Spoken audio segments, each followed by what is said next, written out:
السلام عليكم ورحمة الله تعالى وبركاته.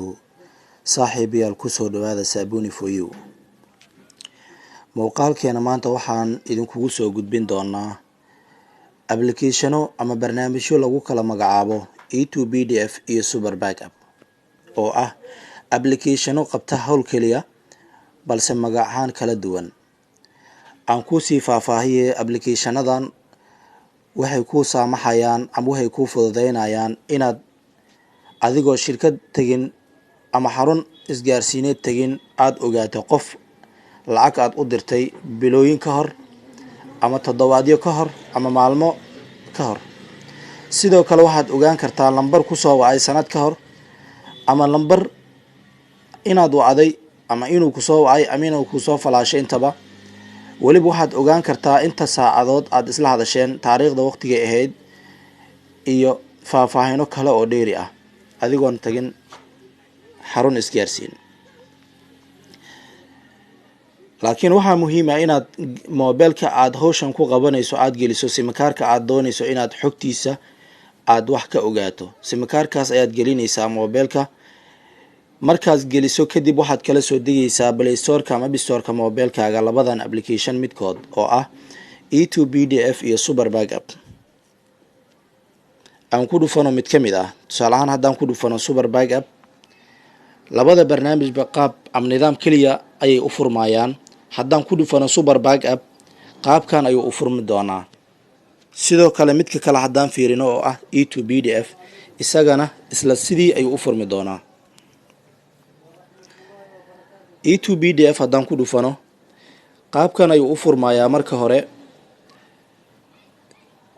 saddexdan nidaam ama laba nidaam ayuu inoo qoray midkan oo ah E2PDF. labada nidaam oo kala ah XML iyo PDF ahaan.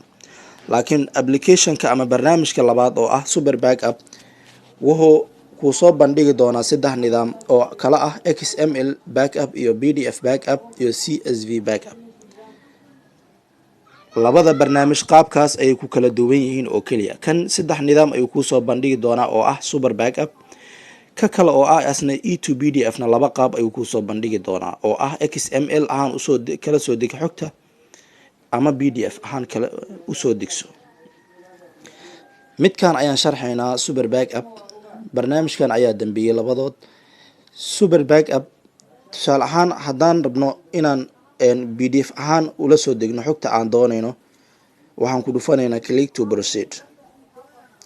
markaan ku dhufano kadib nidaamyadan ayaa inoo soo bixi doona.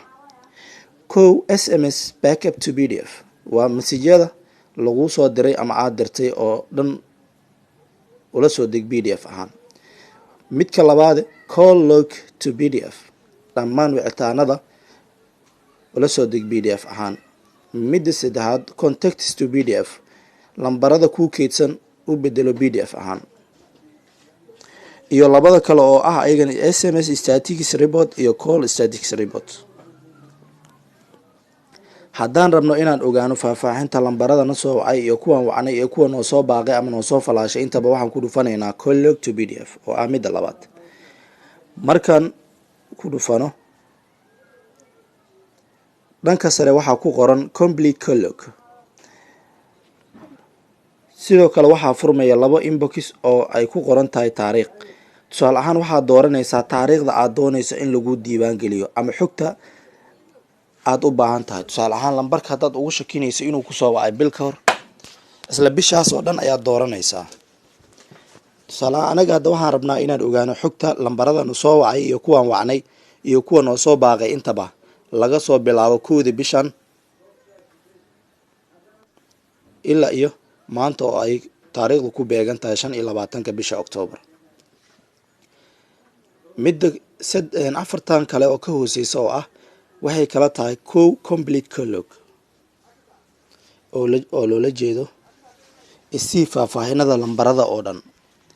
laba include dial calls only oo loola jeedo lambarada aan wacay oo kaliya ayaan rabaa. midda saddexaad include received calls only oo ah lambarada isoo wacay oo kaliya ayaan rabaa. midda ugu dambeysana oo ah include message calls only waxaan rabaa lambarada isoo baaqay ama iisoo falaashay oo keliya. Midaad doonta ayaa tiq saaraysaa. Ana hadda waxaan tiq saaraynaa midda sare oo ah complete call log, wicitaanadoo dhammaystiran. meesha ay ku qoran tahay enter output file name waxaad gelinaysaa magaca aad la bixayso faylkaaga. tusaale ahaan Sabuni for you.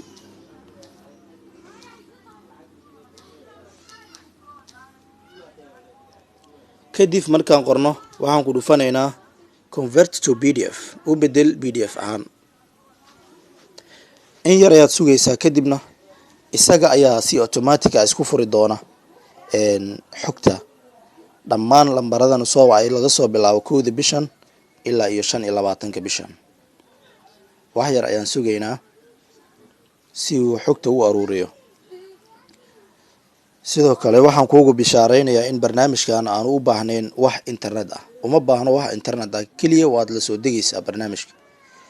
markuu dhammaysto kadib waxaad ku furaysaa applicationada aad isticmaasho midkood. tusaale ahaan haddii Office aad isticmaasho ama haddii applicationo kale oo wax lagu akhristo aad isticmaasho. just once.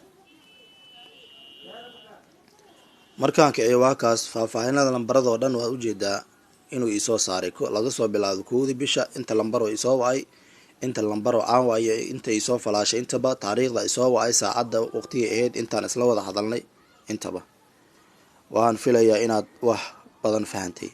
si aad dib ugu soo saarto xogtaasi waxaad gelaysaa file explorer-ka ama mobilkaaga, kadibna waxaad kasii dooranaysaa internal storage. haddii memory uu kugu jirana qaybta memory-ga aad ka raadinaysaa. kadib waxaad raadinaysaa application-ka magaciisa oo ah Super Backup. markaad Super Backup ku dhufato ama aad furto waxaad arkaysaa faylka halkaas ayuu ku jiraa oo ah faylka hadda anaga aan soo dejinay xogtiisa. Sabuni for you ayaa inoogu qoran, waana PDF ahaan. haddaan kicino waa isla faylkii sidaad u jeedid.